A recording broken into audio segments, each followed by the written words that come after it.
Hi friends, in the last period we have seen the balancing condition of Wheaton's bridge or Wheaton's network, and today we are going to see its application, means Wheaton's network's application, that is meter bridge. First we remind the balancing condition of Wheaton's bridge or Wheaton's network. In the Wheaton's network there are four resistances are connected in a manner that the ratio of the two resistances is equal to the ratio of other two resistances, and that balancing condition is P upon Q is equal to S upon R, where P, Q, R, S are the resistances in the Wheaton's network. Today we are going to see the application of application of Wheaton's network or Wheaton's bridge, that is meter bridge. So look at the diagram of Wheaton's meter bridge or meter bridge. Meter bridge consists of a wire of uniform cross-section area having 1 meter in length. Here the terminal A and terminal B. This is the uniform cross-sectional wire having length in 1 meter and which is fixed on a meter scale, and that meter scale is fixed on the wooden board. The ends of the wire are fixed below two L-shaped metal strips. This is the end, first end, and is the second end. These ends of the wire is fixed on the L-shaped metal strip.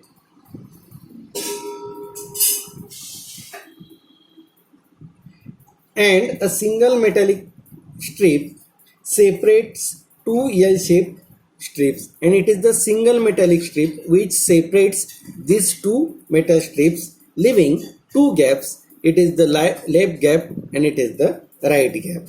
And the lower see the lower part of this figure. Here the cell or battery is connected. In this circuit, battery, key and rheostat are connected in the circuit in series with the meter bridge wire. Here the positive of the battery is connected to terminal A and negative of the battery is connected to the one terminal of key, and the other terminal of key is connected to the fixed terminal of rheostat, and the variable of rheostat is connected to the battery connected to the terminal B. And here in first gap the unknown resistance is connected, and in the second gap, means right gap, resistance box is connected, and at point C the one terminal of galvanometer is connected and other terminal of galvanometer is connected to jockey J, which provide the null point or zero deflection. बघा मित्रो, आता इथे आपण मागच्या पिरियडला आपण Wheaton's network किंवा Wheaton's ब्रिजची balancing condition पाहिलेली होती. Wheaton's नेटवर्क किंवा Wheaton's ब्रिज मध्ये त्याची जी बॅलन्सिंग कंडिशन आहे ती काय आली होती बघा, P upon Q is equal to S upon R, where P, Q, R, S are the resistances in the Wheaton's network. मग आता इथे सुद्धा आपण मीटर ब्रिज म्हणजे काय बघतोय बघा. मीटर ब्रिज कशाला म्हणतोय आपण, it is the practical form of Wheaton's network. म्हणजे Wheaton's नेटवर्क मध्ये जसे चार रेजिस्टन्सेस यूज केलेले होते तसे चार रेजिस्टन्सेस इथे पण आहेत. कसे ते बघा, या पहिल्या गॅप मध्ये किंवा लेफ्ट गॅप मध्ये आपण एक अननोन रेजिस्टन्स लावलेला आहे, हा झाला पहिला रेजिस्टन्स. नंतर राईट गॅप मध्ये आपण रेजिस्टन्स बॉक्स लावतोय आणि तिथून आपण पर्टिक्युलर रेजिस्टन्सची की आपण सिलेक्ट करणार आहोत, म्हणजे तो पण काय झाला, रेजिस्टन्स झाला. त्याच्यानंतर जेव्हा तुम्ही नल डिफ्लेक्शन शोधणार तर नल डिफ्लेक्शन शोधल्यानंतर आता समजा या डी पॉइंटला नल डिफ्लेक्शन आलं तर ए पासून डी पर्यंतचं ही जी सेगमेंट आहे, तार आहे, ही जी वायर आहे, याचा जो काही रेजिस्टन्स असेल तो रेजिस्टन्स, तिसरा रेजिस्टन्स आणि या राईट साईडचा जो काही रेजिस्टन्स असेल म्हणजे डी पासून बी पर्यंत हा जो सेगमेंट आहे किंवा ही जी तार आहे याचा जो रेजिस्टन्स असेल तो रेजिस्टन्स म्हणजे 1, 2, 3, 4 असे 4 रेजिस्टन्सेस याच्यात पण येत आहेत आणि त्याच्यामुळे आपण याला विस्टन्स नेटवर्कचं प्रॅक्टिकल फॉर्म असं म्हणू शकतो. मग आता बघा ॲक्च्युअल कसं वर्किंग होतं किंवा कसं आपल्याला याचा यूज करायचा आहे ते आपल्याला पाहायचं आहे. मग बघा unknown resistance is connected in the left gap and resistance box is connected in the right gap. one terminal of galvanometer is connected to terminal C on the central trip and the other terminal of galvanometer is connected to jockey J, which provide temporary contact with wire AB. A cell of EMF E along with the key K and rheostat RH are connected in series between the points A and B. हे आपण पाहिलेलंच होतं आणि इथे आपण खाली मग कोणत्या terms त्याच्यात येत आहेत ते आपण लिहिलेलं आहे बघा. बॅटरी, की, रेओस्टॅट, जॉकी, अननोन रेजिस्टन्स बॉक्स आणि गॅल्व्हनोमीटर रेजिस्टन्स. मग असं जर असेल तर आता आपल्याला प्रयोग कसा करायचा आहे किंवा कसा आपण अननोन रेजिस्टन्स याच्या सहाय्याने काढू शकतो ते बघणार आहोत आपण. मग सुरुवातीला काय करू आपण, ही की प्रेस करणार. की प्रेस केल्यावर काय होईल, ही जी बॅटरी आहे ही करंट डिलिव्हर करेल आणि करंट डिलिव्हर केल्यानंतर ही जी लेंथ आहे, ही जी वायर आहे ए बी 1 मीटरची, याच्यामधून करंट फ्लो होईल आणि करंट फ्लो झाल्यानंतर आता ही जी जॉकी आहे, हे गॅल्व्हनोमीटर थ्रू ही जॉकी लावलेली आहे. आपण या जॉकीच्या साह्याने आपण नल पॉईंट किंवा झिरो डिफ्लेक्शन आपण शोधणार आहोत आणि झिरो डिफ्लेक्शन शोधताना समजा हा डी पॉईंटला आपल्याला झिरो डिफ्लेक्शन मिळतोय. मग असं जर असेल तर याला आपण बॅलन्सिंग पॉईंट असं म्हणणार आहे. मग आता हा जो बॅलन्सिंग पॉईंट आपल्याला डीला भेटला. मग डीला भेटल्यानंतर आता इथे let the length between A and D, म्हणजे या ए आणि डी या दोन पॉईंटच्या दरम्यानची जी काही लेंथ असेल याला आपण LX म्हणतोय आणि डी आणि बी या दोन पॉईंटच्या दरम्यानची जी लेंथ असेल याला आपण LR म्हटलेलं आहे. मग असं जर असेल तर आपल्याला त्याची बॅलन्सिंग कंडिशन लिहिता येईल. कसली बॅलन्सिंग कंडिशन लिहिणार आपण, त्या युझिंग द विस्टन्स नेटवर्क ते नुसार याची बॅलन्सिंग कंडिशन. आता बॅलन्सिंग कंडिशन बघा काय होईल. मग using balancing condition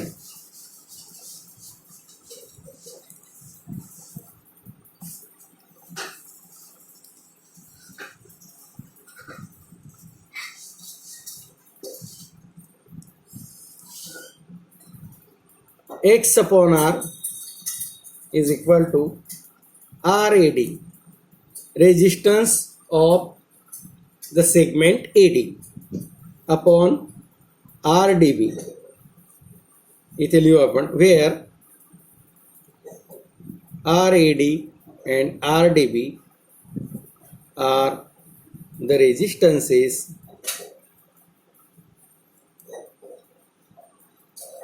of parts AD and DB of wire AB.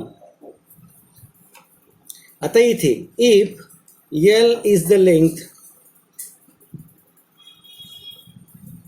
of wire, rho is the specific resistance,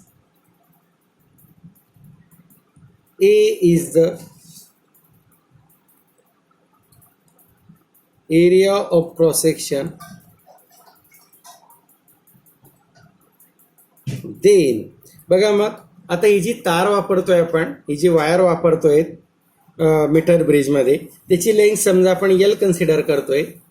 जे मटेरियल आपण यूज करतोय त्या तारेसाठी किंवा त्या वायरसाठी त्याचा स्पेसिफिक रेजिस्टन्स रो घेतोय, त्याचा area of cross section A घेतोय. मग असं जर असेल तर आपल्याला ही जी बॅलन्सिंग कंडिशन आहे याच्यामध्ये हा जो RAD म्हणजे resistance of segment AD and resistance of segment DB हे आपल्याला इथे फॉर्म्युल्याच्या रूपात मांडता येणार आहे. बघा मग कसं होईल ते, RAD is equal to row into length of AD upon A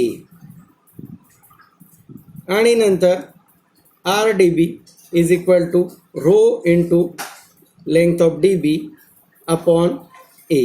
बघा हे मांडलं आपण. आता याच्यानंतर आपण काय केलेलं आहे बघा, ज्या वेळेला तुम्ही सर्किट डायग्राम पाहतायत तर सर्किट डायग्राम पाहत असताना जिथे आपल्याला बॅलन्सिंग कंडिशन आपण शोधलेला आहे, हा बॅलन्सिंग कंडिशन हा नल पॉईंट आपण शोधलेला आहे आणि नल पॉईंट शोधल्यानंतर या ए टर्मिनल पासून या डी टर्मिनल पर्यंत ही जी सेगमेंट मिळते आपल्याला, त्याची जी काही लेंथ आहे त्याला आपण एल एक्स म्हणतोय आणि इकडची जी सेगमेंट आहे त्याच्या लेंथला आपण एल आर म्हणतोय. म्हणजेच काय, मग length of A D is equal to काय होईल, एल आर, आणि length of D B L X आणि length of D B is equal to L R. मग ते सबस्टिट्यूशन इथे करायचं आहे बघा. मग तसं जर केलं किंवा मग मी इथे लिहितो here length of A D is equal to L x and length of D B is equal to L R. मग असं जर असेल तर इक्वेशन परत लिहिता येईल आपल्याला. Therefore R A D is equal to row into L x upon A. And similarly काय होईल, R D B is equal to row into L R upon A. मग आता बघा हे झालं. मग आता आपण काय करू, ही जी आर ए डीची किंमत तयार झाली आणि ही जी आर डी बीची व्हॅल्यू तयार झाली किंवा फॉर्म्युले तयार केले आपण, या किमती आपण ही जी बॅलन्सिंग कंडिशन लिहिलेली आहे याच्यामध्ये सबस्टिट्यूट करू. आणि तसं जर केलं तर काय होईल बघा, therefore X upon R is equal to R A डीची किंमत row L x upon A divided by row L R upon A. हा फॉर्म्युला तयार झाला. मग याच्यामध्ये बघा row row cancel, A cancel होईल, which is equal to L x upon L R. And therefore X upon R is equal to L x upon L R. आणि ही काय झाली, मग बॅलन्सिंग कंडिशन तयार झाली. ही काय होते, बॅलन्सिंग कंडिशन तयार झाली. मग ही बॅलन्सिंग कंडिशन तयार झाल्यानंतर आपल्याला आर म्हणजेच काय, resistance from resistance box. L X काय, एल एक्स काय, length of L X means it is the length between the terminals A and D. L R काय, length between the terminal D and B. And हे आता याची किंमत माहिती, याची किंमत माहिती, याची किंमत माहिती. By knowing r l x l r, the value of unknown resistance x can be determined. म्हणजेच आपल्याला आपण याच्यावरून याची किंमत डिटरमाइन करू शकतो. मग त्यासाठी फॉर्म्युला काय होईल बघा, x is equal to r into L x upon L R. मग या फॉर्म्युल्यात जर आपण किमती टाकल्या तर आपल्याला अननोन रेजिस्टन्स इझिली डिटरमाइन करता येऊ शकतो. मग आता हा एक्सपेरिमेंट करत असताना आपल्याला काही काळजी घ्यायची किंवा काही एरर्स याच्यामध्ये येऊ शकतात. मग एरर काय येऊ शकतात ते लक्षात घ्या. The resistance of copper strip at point A and at point B introduces error in the circuit. म्हणजे जे काय सर्किट पाहतोय आपण, या सर्किटमध्ये हे जे कॉपर स्ट्रीप्स आहेत तर त्या पॉईंट एला आणि पॉईंट बीला त्यांचा काही रेजिस्टन्स तिथे एरर निर्माण करू शकतो, सर्किटमध्ये इंट्रोड्यूस होऊ शकतो आणि त्याच्यामुळे तिथे एरर निर्माण होऊ शकतो. बरोबर. याच्यानंतर दुसरा परत आपण येऊ शकतो एरर काय, the resistance of connecting wires introduce error in the circuit. Resistance of wires, connecting wires म्हणजे बघा ही बॅटरी आहे, या बॅटरीला जोडणार ए टर्मिनलला जोडणारी वायर, परत निगेटिव्ह इथे के कडे जोडतोय. या ज्या वायर्स आपण यूज करतोय या वायर सुद्धा तिथे त्यांचा जो काही रेजिस्टन्स आहे तो सुद्धा तिथे एरर इंट्रोड्यूस करू शकतो. त्याच्यानंतर हा जो गॅल्व्हनोमीटर आहे, या गॅल्व्हनोमीटरचा झिरो जर आपण व्यवस्थित ॲडजस्ट केलेला नसेल तर काय होऊ शकतं, तसं जर असेल व्यवस्थित झिरो जर ॲडजस्ट केलेला नसेल तरी सुद्धा आपल्याला आपल्या रीडिंगमध्ये किंवा आपण जे काय कन्क्लुजन काढणार आहेत त्याच्यामध्ये एरर इंट्रोड्यूस होऊ शकतो. त्याच्यानंतर ही जी वायर आपण किंवा तार आपण यूज केलेली त्याचा एरिया ऑफ क्रॉस सेक्शन जर युनिफॉर्म नसेल तर तो पण एरर इंट्रोड्यूस करू शकतो.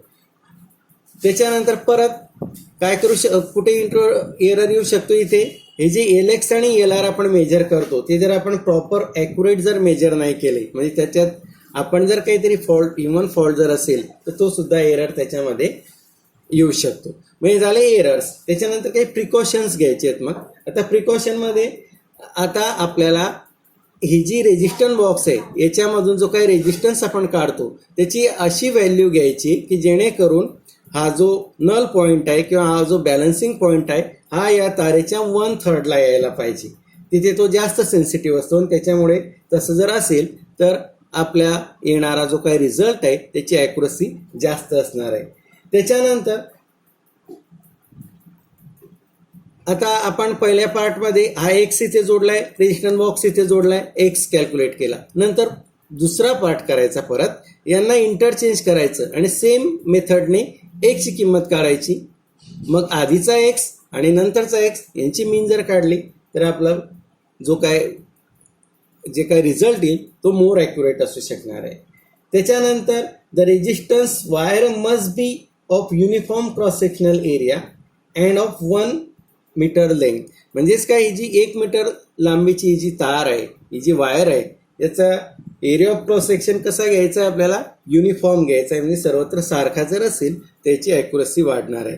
मग अशा प्रकारे आपण हे जे मीटर ब्रिज आहे हा मीटर ब्रिज आपण पाहिलेला आहे. आणि मीटर ब्रिजच्या साह्याने जर आपल्याला एखादा अननोन रेजिस्टन्स जर दिलेला असेल तर त्या अननोन रेजिस्टन्सचं आपल्याला तो अननोन रेजिस्टन्स आपण या मीटर ब्रिजच्या साह्याने डिटरमाइन करू शकतो. थँक्यू.